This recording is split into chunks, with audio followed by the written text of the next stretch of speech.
కాంగ్రెస్ పాలనలో తెలంగాణ రైజింగ్ ఎవరు ఆపలేరని 2047 వరకు ప్రపంచంతో పోటీ పడేలా అభివృద్ధి చేసేందుకు ప్రభుత్వం కృషి చేస్తుందని తెలంగాణ డిప్యూటీ సీఎం మల్లు భట్టి విక్రమార్క అన్నారు. వికారాబాద్ జిల్లా పరిగిలో పర్యటించిన ఆయన నజీరాబాద్ వద్ద 440 kV సబ్స్టేషన్ నిర్మాణానికి శంకుస్థాపన చేశారు. రైతులకు 8 కోట్ల విలువైన వ్యవసాయ విద్యుత్ ట్రాన్స్ఫార్మర్స్ పంపిణీ చేశారు. ఈ సందర్భంలోనే డబుల్ బెడ్రూమ్ ఇళ్ల విషయంలో బీఆర్ఎస్ నాయకులకు భట్టి విక్రమార్క సవాల్ విసిరారు. డబుల్ బెడ్రూమ్ ఇల్లు కడతామని హామీ ఇచ్చినా గత బీఆర్ఎస్ ప్రభుత్వం ఒక్క ఇల్లు కూడా నిర్మించలేదన్నారు. కాంగ్రెస్ ప్రభుత్వం వచ్చాక ప్రతి నియోజకవర్గంలో 3500 ఇళ్లకు తగ్గకుండా ఇందిరమ్మ ఇళ్ల నిర్మాణం జరుగుతుందని చెప్పారు. ఒకవేళ ఇది నిజం కాదని నిరూపిస్తే దేనికైనా సిద్ధమని సవాల్ విసిరారు.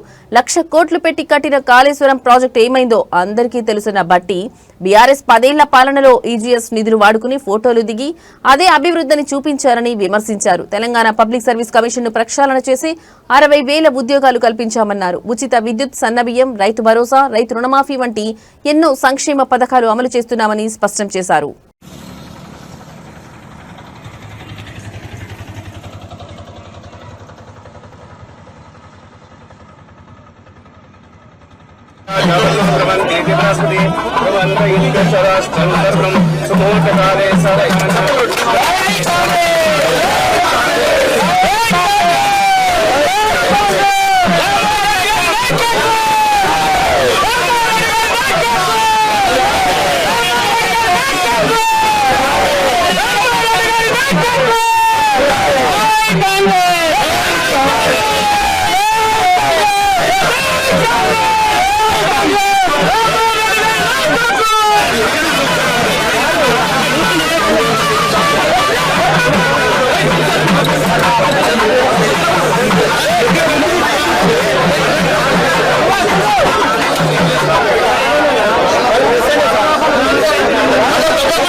సంబంధించి కూడా పెద్ద ఎత్తున దాదాపు 29 లక్షల పంప్ సెట్లుంటే ఈ పరిగి శాసనసభ నియోజకవర్గంలో ఈరోజు 27,970 అగ్రికల్చర్ పంప్ సెట్స్ ఉన్నాయి. 27,970 పంప్ సెట్లకి ఉచితంగా ఈరోజు కరెంటు ఎటువంటి రూపాయి కూడా వసూలు చేయకుండా ఈనాటి ప్రజాప్రభుత్వం, ప్రజల ప్రభుత్వం, మన ప్రభుత్వం రైతుల కోసం ఉచితంగా కరెంట్ ఇస్తూ ముందుకు పోతాం. ఇటువంటి విషయాలన్నీ కూడా ప్రజల దృష్టికి తీసుకొని రావాలనేటువంటి ఆలోచనతోనే ఈరోజు కేవలం అక్కడ భూమి పూజ చేయడమే కాదు, మీ అందరితో మాట్లాడి వాస్తవ విషయాలు చెప్పాలనేటువంటి ఆలోచనతోనే మాట్లాడుతూ ఉన్నాం. కొద్దిమంది నాయకులు మాట్లాడుతూ ఉన్నారు బయటకు వచ్చి. నేను అడుగుతా ఉన్నాను వారి, అంతేకాదు భవిష్యత్తులో ఈ ప్రాంతం పారిశ్రామికంగా కూడా అభివృద్ధి చెందాలి.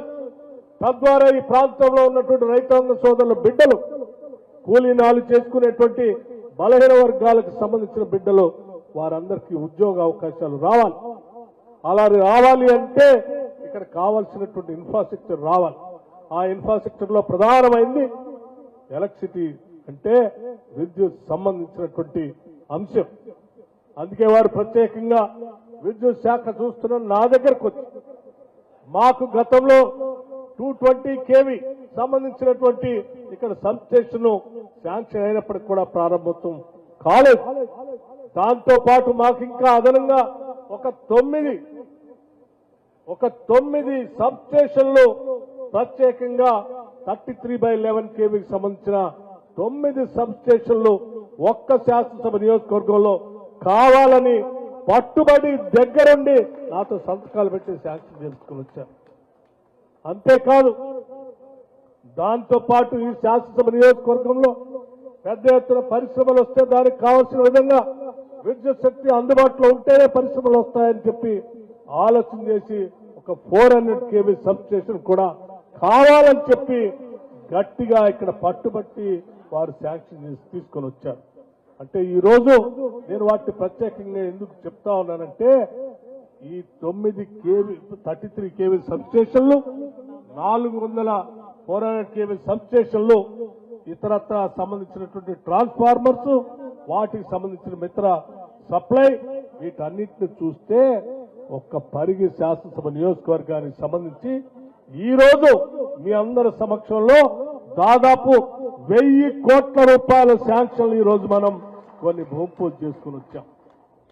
ఇది ఈ శాసనసభ్యుడికి ఈ నియోజకవర్గం మీద ఉన్నటువంటి ప్రేమ అభిమానం వీటి ద్వారా స్పష్టంగా తెలియజేస్తాం.